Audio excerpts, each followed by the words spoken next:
Thank you for joining us for our third and final session of Every Child Ready to Read, the abbreviated version.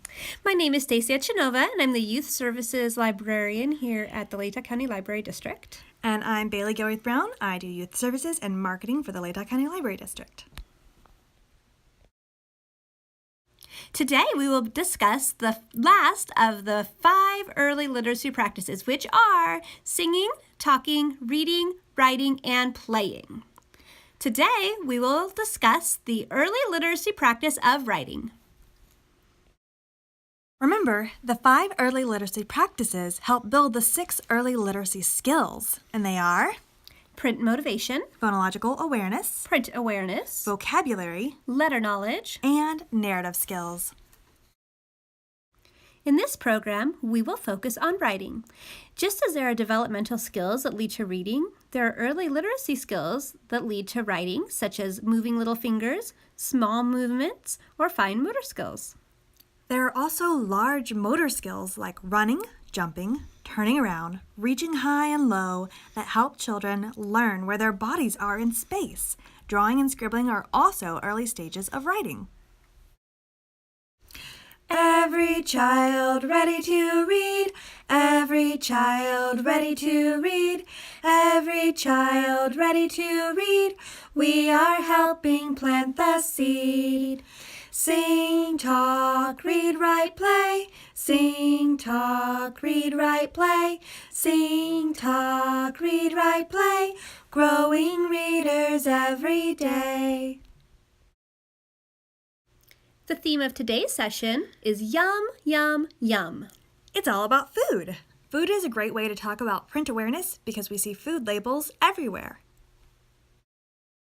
Hey, grown-ups! This tip is about the practice of writing. Writing and reading go together. They are both written expressions of the spoken word. Just as there are skills that lead up to reading, we have seen in our first 2 workshops, so there are also skills that lead up to children writing letters and words. Writing can be anything from scribbling to writing letters and words. Early writing activities include those that help children develop their muscles and their hand-eye coordination, as well as learning the letters of the alphabet. One activity you can do with your child is helping them write their names. Once your child has written out their name, you can help them put the letters of their name in this song to the tune of Bingo. Here's an example using Stacy's daughter's name. There is a family who has a child, and Rosie is her name. Oh, R-O-S-I-E, R-O-S-I-E, R-O-S-I-E, and Rosie is her name. Oh. It's okay if your child has more than 5 letters in their name. You can still make it work. Our next challenge is for you, the grown-up. Practice writing your name and drawing shapes in your non-dominant hand. This reminds you what it's like to do an unfamiliar skill and will help you be more patient with your children as they learn to write. Hey, grown-ups! This tip is all about the practice of writing. Among the first words children want to write are their names. This usually begins as scribbling. As children learn letter names and improve their motor skills, they begin to form the letters of their name. As children scribble and draw, they practice hand-eye coordination and exercise the muscles in their fingers and hands. This helps develop the fine motor skills they need to write letters and words. Another activity that you can do with your child is to go on a letter scavenger hunt. This is a great activity to do wherever you are. Help your child find the letters in their name all around you, whether in signs or books or whatever you happen to see. Hey, grown-ups! This tip is about letter knowledge. The most important word to a child is their name, so start with the letters in your child's name. When you write words with your children, in addition to their names, you can ask them what words they would like to know how to spell. They may choose trucks or dinosaurs or princesses. Start with the words your child is interested in. Today, we're going to demonstrate one type of alphabet book. Remember, there are many different types of alphabet books that you can check out from your local library. ABC is for circus. By Patrick Hubrey.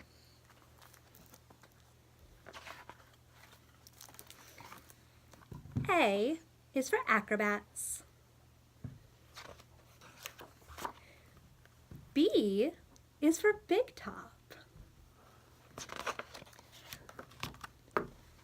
C is for Calliope. Calliope. Now this is one way to read an alphabet book, but you don't have to read it cover to cover. Let's see what they say about the letter S for Stacy. All right.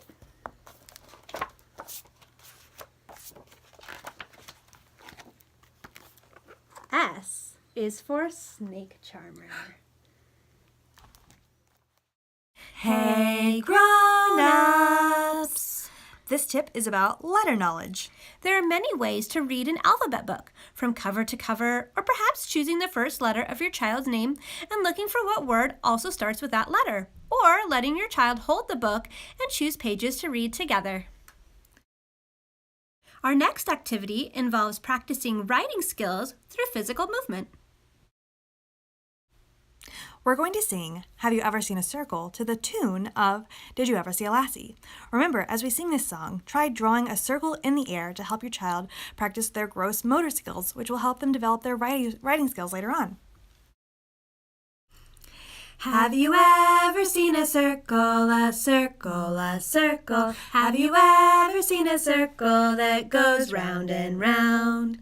It rolls this way and that way. Watch out! This way and that way. Have you ever seen a circle that goes round and round? Have your child take a look at the alphabet and help them identify which letters have circle shapes in them. It doesn't have to be a full circle. It can be a half circle or a quarter circle. And then try putting other shapes into the song. You can help your child locate these shapes in the letter of the alphabet. Hey grown-ups! This tip is about shapes and letter knowledge. The beginning of letter knowledge is shapes. Children recognize letters by their shapes. When children are learning letters, they observe what is similar and especially what is different between two letters. This helps them figure out which letter is which. This tip is about how motor skills support writing. It is important for writing for children to also have a good sense of their own bodies in space, so that they know how to tell their bodies how to move and in what direction. This can be developed through large motor activities such as jumping, hopping, dancing, and doing movements in space. Talking about the movements as children do them helps them to connect the movements to words like up and down, or to the right or to the left. For this demonstration, we're going to take a look at a book that has letters within the illustrations and how this helps build print awareness. A selection from Dragons Love Tacos by Adam Rubin. And illustrations are by Daniel Salameri. Why do dragons love tacos? Maybe it's the smell from the sizzling pan. Maybe it's the crunch of the crispy tortillas. Maybe it's a secret. Either way, if you want to make friends with dragons, tacos are key. Hey, dragon, why do you guys love tacos so much?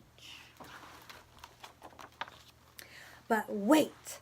As much as dragons love tacos, they hate spicy salsa even more. They hate spicy green salsa and spicy red salsa. They hate spicy chunky salsa and spicy smooth salsa. If the salsa is spicy at all, dragons can't stand it. Now, this page is a prime example of seeing print awareness in the illustrations. That's right. Look at all the different labels that you'll find. We can see a cookbook about spicy dragon tacos. Label on the food like Orla's spicy salsa. That's right. And then there's hot sauce right here. Way too hot. This gives you the opportunity to read the book a little bit differently with your children each time. And they understand that the words have meanings. That's right. Like, don't give them to your dragon. Hey, grown-ups! This tip is about print awareness. When your child draws a picture and tells you what it is, ask if you can write down their words. This is a powerful way for children to understand that the written word reflects the spoken word. You can do the same. Make a picture and write down your words as you say them to your children. For our final demonstration of print awareness books, we're going to take a look at a book that has labels throughout the illustrations. Growing Vegetable Soup by Lois Ehlert. We're ready to work, and our tools are ready too. After you've read the book with your children, you can go back and read the labels. This will help your children understand that the labels represent actual physical items. Hey, grown-ups! This next tip is also about print awareness. Pointing out the text in books, such as the title or the caption next to a picture, and running your finger under the words helps them understand the connection between the text and the words you are saying. To end Session 3, we would like to leave you with some tips to continue to support writing at home. Help your child notice environmental print, such as names on food cartons or words on road signs. Point out letters as you go through your daily routines. Play games like, we are going to a place to eat that begins with the letter M. Where do you think we are going? You can write little notes to your children on the front door, on their pillow, in a bag they carry. Encourage family and friends to write them letters in the mail or email. Even though your child might not read yet, when you read what is written, they learn a lot about the written word. Thank you so much for joining us for all 3 sessions of our condensed Every Child Ready to Read video series. We hope that this workshop has given you tools to empower you to continue to build the 5 early literacy practices, which are Singing, talking, reading, writing, and playing, so that you can use them more intentionally as you build those 6 early literacy skills. This is Stacy Estanova. This is Bailey Gilruth Brown. And to close, we're going to sing our goodbye song. Goodbye, friends. Goodbye, friends. Goodbye, friends. It's time to say goodbye.